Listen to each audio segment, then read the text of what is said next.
Good morning students. Ninth class के online classes में आपका फिर से स्वागत है। आज के इस अंक में हम लोग अध्याय 2 बहुपद पाठ का अध्ययन करेंगे। पिछले क्लास में आपने अध्ययन कर चुका है, बहुपद के बारे में बहुत सारी जानकारी दिया जा चुका है। आज हम विभिन्न प्रकार के बहुपद के बारे में पढ़ेंगे।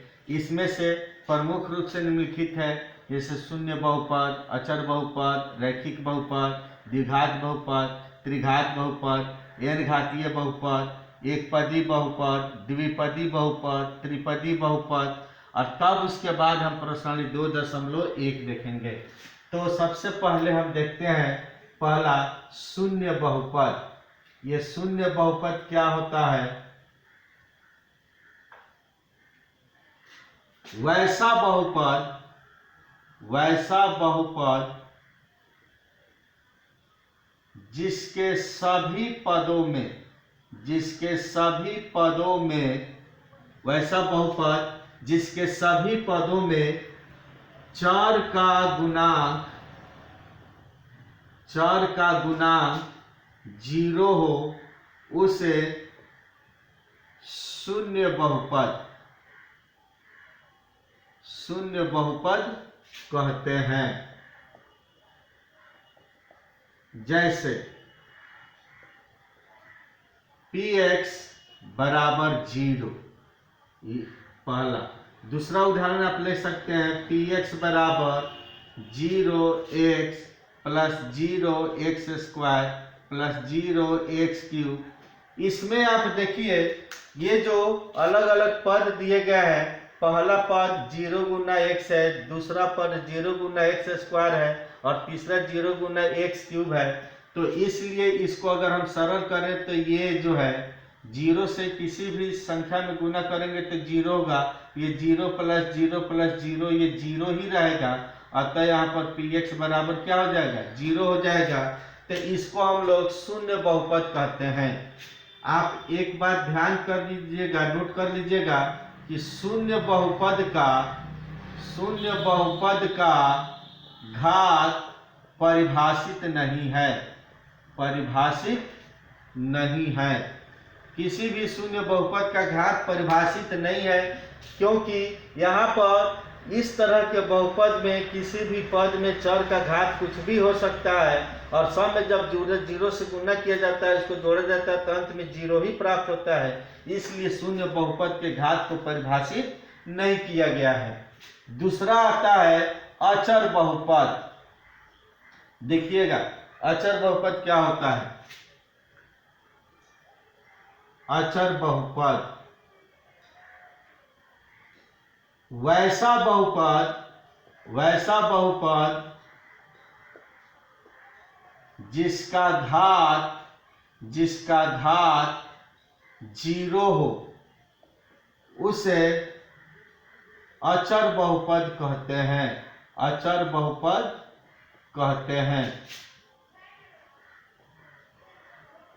उसे अचर बहुपद कहते हैं।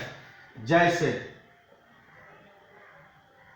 px बराबर 5, px बराबर 3 प्लस 3x⁴। तो यहाँ पर इसका मान भी हो जाएगा 3 प्लस, यहाँ पर 3 प्लस 3 गुना x⁴ है तो ये 1 हो जाएगा।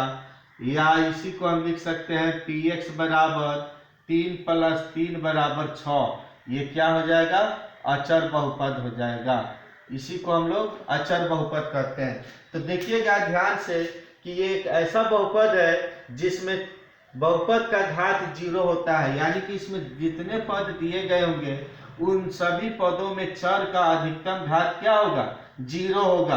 और जब किसी संख्या का घात 0 होता है तो उसका मान 1 हो जाता है, तो 1 से 3 में गुना होगा तो 3 होगा, और 3 प्लस 3 कितना हो जाएगा? 6। इसलिए px बराबर 6 होगा।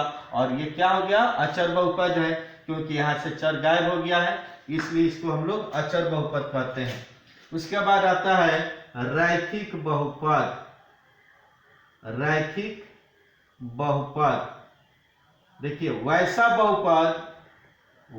बहुपद जिसके वैसा बहुपद जिसका घात 1 हो उसे रैखिक बहुपद कहते हैं। रैखिक बहुपद कहते हैं।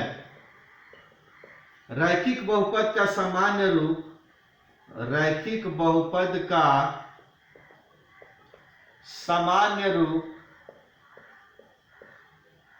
px बराबर ax प्लस b होता है, जहां a का मान कभी 0 के बराबर नहीं होगा।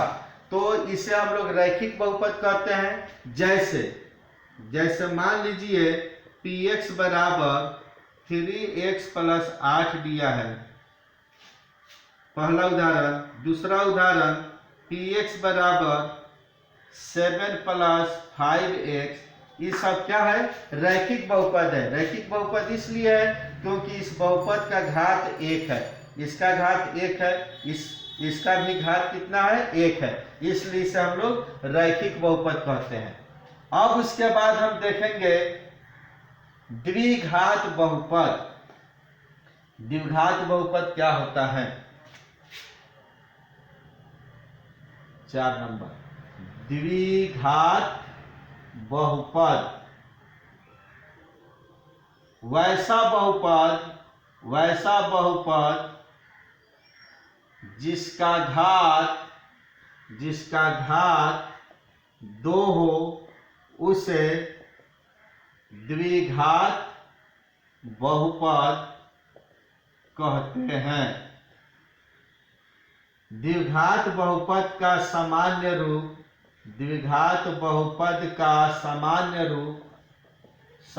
रूप px बराबर ax square plus bx plus c होता है, जहां a का मान 0 के बराबर नहीं होगा। b और c भले 0 हो जाए लेकिन a का मान 0 नहीं होगा। जैसे यहां पर ये जो बहुपद दिया गया है px बराबर ax square plus bx plus c, तो यहां पर a को x स्क्वायर का गुणांक, a को x स्क्वायर का गुणांक, b को x का गुणांक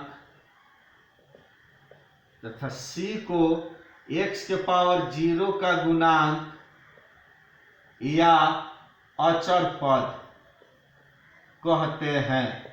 ध्यान दीजिएगा, ये जो द्विघात बहुपद है x square plus b x plus c, इसमें a को एक्स स्क्वायर का गुणांक कहते हैं, b को एक्स का गुणांक कहते हैं तथा c को x के पावर 0 का गुणांक कहते हैं या इसको अचर पद भी कहते हैं। उदाहरण के रूप में आप ले सकते हैं, पहला px बराबर 5x square plus 8x plus 2, ये एक द्विघात बहुपद है। आप दूसरा उदाहरण ले सकते हैं, px बराबर 8x स्क्वायर प्लस 4। तीसरा उदाहरण आप लिख सकते हैं px बराबर 7x स्क्वायर। आप ध्यान दीजिएगा, ये जो पहला बहुपद दिया गया है इसमें पदों की संख्या 2 है, घात 2 है। इसमें पदों की संख्या, पहला उदाहरण में px बराबर 5x square plus 8x plus 2, इसमें पदों की संख्या 3 है और इसका घात कितना है? 2 है। उसी तरह दूसरा में इसका घात 2 है लेकिन पद की संख्या 2 है, और तीसरा में घात 2 है और पद की संख्या 1 है। अब उसके बाद आता है त्रिघात बहुपद।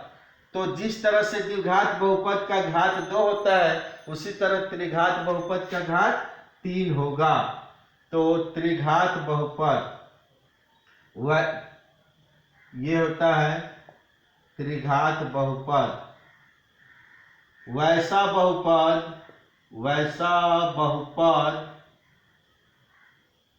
जिसका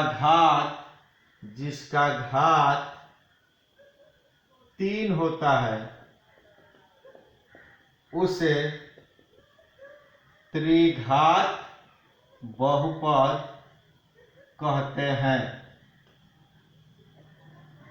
त्रिघात बहुपद का सामान्य रूप, त्रिघात बहुपद का सामान्य रूप px बराबर ax cube plus bx square plus cx plus d होता है, जहां a का मान 0 के बराबर नहीं होगा। यहाँ पर a को x के पावर 3 का गुणांक कहते हैं, b को x स्क्वायर का गुणांक कहते हैं, c को x का गुणांक कहते हैं और d को x के पावर 0 का गुणांक या अचर पद कहते हैं। तो जिस तरह से घात 1 है तो उसको रैखिक बहुपद कहेंगे, घात 2 वाले बहुपद को द्विघात बहुपद, घात 3 वाले बहुपद को त्रिघात बहुपद और घात n वाले बहुपद को n घातीय बहुपद कहते हैं।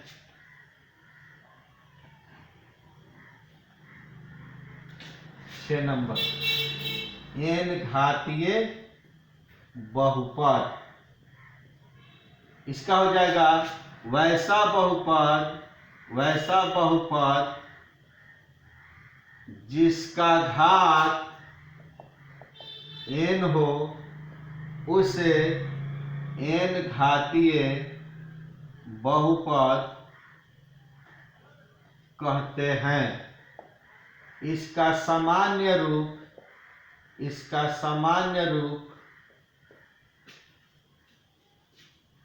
होता है, नीचे देखिए, इसका सामान्य रूप px बराबर आप लिख सकते हैं an x के power n plus an minus 1 x के power n minus 1 an minus 2 x के पावर n माइनस 2, इसी तरह डॉट डॉट डॉट करते करते जाएगा a2x स्क्वायर a1x a0। इसको हम लोग कहते हैं n घातीय बहुपद।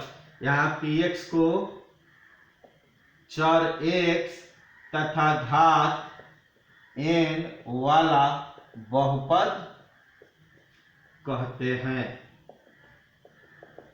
अब इसके बाद आप देख रहे हैं एक पदी बहुपद, द्विपदी बहुपद, त्रिपदी बहुपद। जैसा कि नाम से ही पता चल जाता है कि वैसा बहुपद जिसमें पदों की संख्या 1 हो उसे एक पदी बहुपद कहते हैं।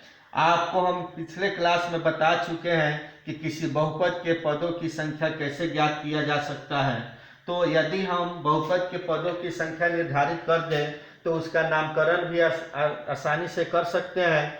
अगर बहुपद में पद की संख्या 1 हो तो उसे एक पदी बहुपद कहेंगे।